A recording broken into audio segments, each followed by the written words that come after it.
Now, if you're a Chelsea fan, right, one thing you have to acknowledge is that at Chelsea, our right flank is more potent, is more dangerous in attack than our left flank. I mean, what I'm trying to say is at Chelsea, if you're a Chelsea fan, you would agree with me that attacks that come from our right flank is almost likely to result in a goal than attacks that come from our left flank. And I believe that that is what Enzo Maresca is trying to solve. Enzo Maresca is trying to ensure that the attack from the right flank and the attack from the left flank, they are both of them, they are dangerous, both of them, they are potent. And that is why he has gotten Alejandro Garnacho.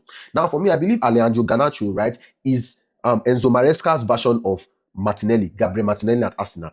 These are useful players who can guarantee results if they are used perfectly. Now, the honest truth is, Arsenal fans can talk shit about Gabriel Martinelli. They can ridicule Martinelli. In fact, I come on to talk shit about Martinelli. But the person to blame for that is actually Mikel Arteta. Mikel Arteta is no longer playing to the strengths of Gabriel Martinelli. I mean, do you remember Gabriel Martinelli? Is it not 2022, 2023, a bit 2021, 2022? But this season, the very first season that Gabriel Jesus joined Arsenal, that very first season, did you remember the numbers that Gabriel Martinelli outputted that season?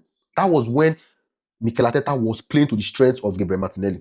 So Gabriel Martinelli had output, he had results. But right now, Mikel Arteta is not playing to the strength of Gabriel Martinelli. That is why we are all talking shit of Gabriel Martinelli. But every team needs a 1v1 demon left winger that can cover the weaknesses of these players. And that is what Arsenal do not have. Again, Arsenal do not have that demonic 1v1 player that can cover the weakness of Gabriel Martinelli. That's why Martinelli is struggling. Because Martinelli is just still the number one starter there. He needs someone that can take the burden off him, that can cover his weakness. But Mikel Arteta does not have that. So everything looks like Martinelli does not know what he's doing. But at Chelsea, we have that. We have that for Alejandro Garnacho. We have Gittens. That is where Gittens comes in. He can take on defenders and he can create chances. He can take on defenders and he can create chances. So he can cover up for the weakness of Garnacho. Now, we all know the strength of Garnacho, running behind defenders.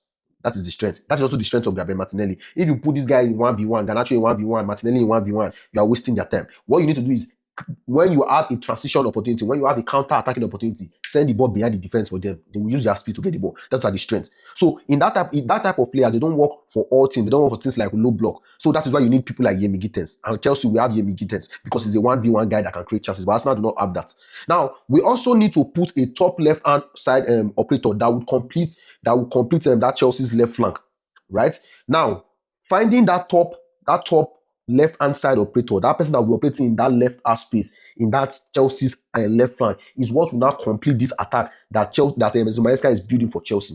I believe that is how Maresca is trying to perfect it. These are just my opinions. But I believe that Maresca is trying to perfect that left flank for Chelsea, because if you can add a top left-hand side operator, that will make Chelsea's left flank unstoppable. And this explains why Chelsea did not pursue Xavi Simons, right? Yes, the price was high. That was one of the reasons why we did not go for Xavi Simons. But another thing was because Xavi Simons was not what we preferred. Enzo Maresca preferred a left-footed number 8 or number 10 in that left half space so that he can balance Enzo Fernandez, who is already right-footed. Xavi Simons was right-footed, so there was no balance. He needed a left-footed number 8 on that left half space, right? Now, Kenan Dewsbury-Hall was the first experiment in all this. We tried, if you see, Kenan Dewsbury, when he was playing in that left half space, he tried, but he did not really succeed. Kenan Dewsbury was the first experiment. Now, we've gone for this guy, Facundo Buonanotte.